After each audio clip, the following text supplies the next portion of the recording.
తమిళనాడు రాజకీయాలు ఉత్కంఠ రేపుతున్నాయి. విజయ్కు VCK వామపక్షాల మద్దతుపై suspense కొనసాగుతోంది. ఈరోజు జరిగే సంయుక్త సమావేశంలో ఆ పార్టీల నిర్ణయం తీసుకుంటాయి. షరతులతో కూడిన మద్దతు ఇచ్చేందుకు పార్టీలు కసరత్తు చేస్తున్నాయి. ఎంతమంది ఎమ్మెల్యేలు విజయ్ వెంట రాబోతున్నారనే దానిపై సస్పెన్స్ అయితే కొనసాగుతోంది. మద్దతిస్తే వీసీకే వామపక్షాలకు ఎలాంటి పదవులు ఇవ్వబోతున్నారనే చర్చ కూడా జరుగుతోంది.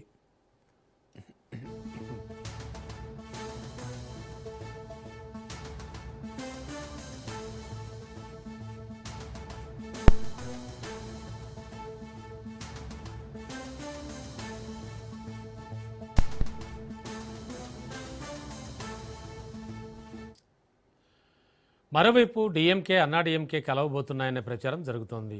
వీసీకే చీఫ్ను సీఎంగా చేసే మద్దతునిచ్చే యోచనలో ఉన్నట్టుగా తెలుస్తోంది. విజయ్ను అడ్డుకోవాలని ద్రవిడ పార్టీలు అయితే ప్రయత్నాలు ముమ్మరం చేశాయి.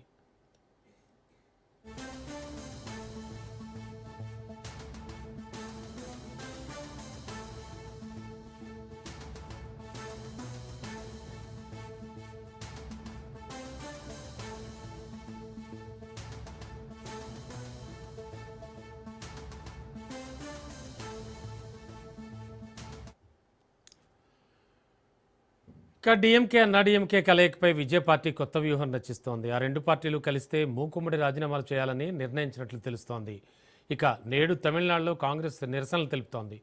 ఉదయం 11 గంటలకు లోక్భవన్ ముట్టడికి పిలుపునిచ్చింది. గవర్నర్ బీజేపీ వైఖరికి నిరసనగా ఆందోళనలు చేస్తోంది.